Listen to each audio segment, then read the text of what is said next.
Magandang araw mga paps. Ang video natin ngayon mga paps ay kung paano magkabit ng ceiling fan na retro, yung vintage siyang itsura na may chandelier.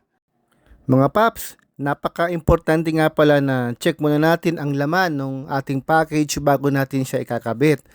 So, dapat palagi naka-video para kung may kulang man ay may babalik natin sa seller. So, upon checking mga paps ay kompleto naman yung mga nakalagay doon sa checklist. Mga paps, ito nga pala yung bracket.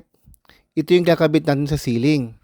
At ito naman mga paps, yung tornilyo at mga tokes na ibabaon natin. So, ang unang gagawin natin mga paps ay guhitan natin yung pagbubutasan natin. Dapat mga paps ay meron kang electric na barena para may butas natin yung semento kapag semento yung lalagyan natin. Dapat mga paps ay matibay ang pagkakabit natin itong bracket na to kasi ito yung magdadala ng bigat.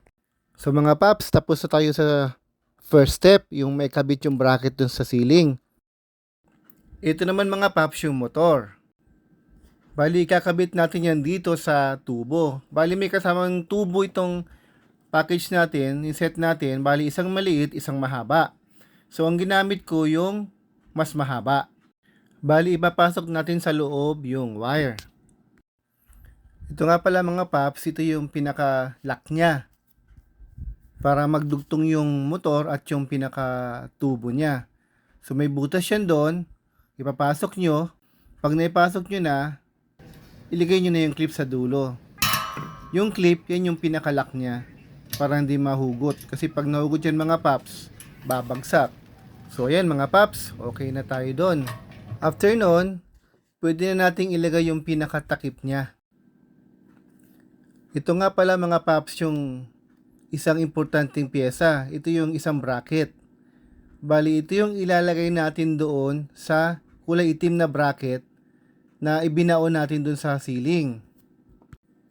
Bali, papasok lang natin sa tubo, then higpitan yung mga tornilyo. After nating mahigpitan ang tornilyo mga paps, ay ilalagay na natin yan doon sa kulay itim na bracket. I-slide nang natin papasok. Tapos, meron yung tornilyuhan. So, ayan po ang itsura niyan mga paps. So, after nyan, ay ilalagay naman natin yung tornilyo. Bali, dalawa yan para ma-secure na natin siya. Ito naman mga paps, yung pinaka-module niya. Ito yung pinaka-utak. Bali, hindi ka naman maliligaw sa mga wiring kasi may mga nakaamba na yan. Iko-connect mo na lang. Ay, connect mo yan dun sa ipinasok nating wire sa tubo kanina kung maalala nyo. Ayan, may mga ano yan, may mga kulay naman, hindi kayo maliligaw. Ito, tusok mo lang to, may kulay naman yan, hindi kayo maliligaw na magkakamali. So, once na mailagay nyo na yung mga paps, isang connection na lang naman ang gagawin nyo, yung pinaka-input ng kuryente, ng pinaka-AC current galing sa 220. So, after nyo makabit mga paps, yung mga wiring, ito naman ang isunod nyo, yung pinaka pangsaksak galing sa power sa 220 sa Meralco. So, nasa inyo na lang po kung paano nyo gagawin, pero dapat ay well insulated po siya. Lagyan nyo ng electrical wire para po maiwasan natin ang magkaroon ng short. Gumamit nga pala ako mga paps ng bulb holder with outlet. Ito nga pala mga paps yung pinaka blades niya. Bali ito yung holder na doon mo i-screw sa blade, tapos may kasama na rin siyang screws. So madali lang to mga paps. I-screw mo lang siya. Higpitan mo lang kasi baka tumalsik pag umiikot na. Kasi pag umiikot na mga paps, mabilis yan. Baka makadisgrasya pag bumitaw. So ito po. Ito na yung kanyang itsura pagka nailagay na natin.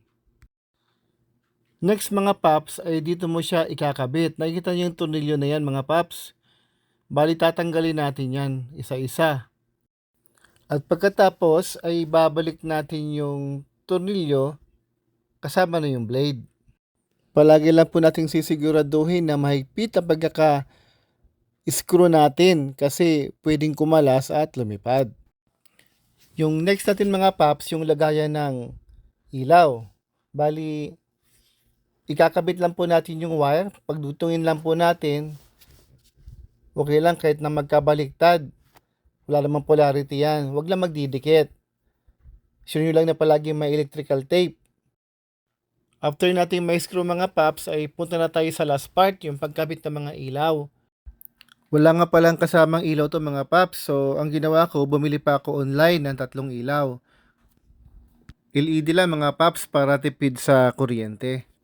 Ang binili ko mga paps ay 4 watts bawat isa, so matotal, nasa 12 watts lang ang konsumo ng mga ilaw na to. Mga paps, tapos na po natin ikabit lahat. So, testingin po natin kung gagana po ba siya. Ayan mga paps, success po ang ating instalasyon. Susubukan naman po natin kung gagana po yung fan niya. Bali ginagamit lang pala po natin yung remote niya mga paps. Ayan mga paps, okay naman. So, success po ang ating instalasyon. Maraming salamat po sa panunod mga paps. Huwag pong kalimutan mag-subscribe. Thank you po.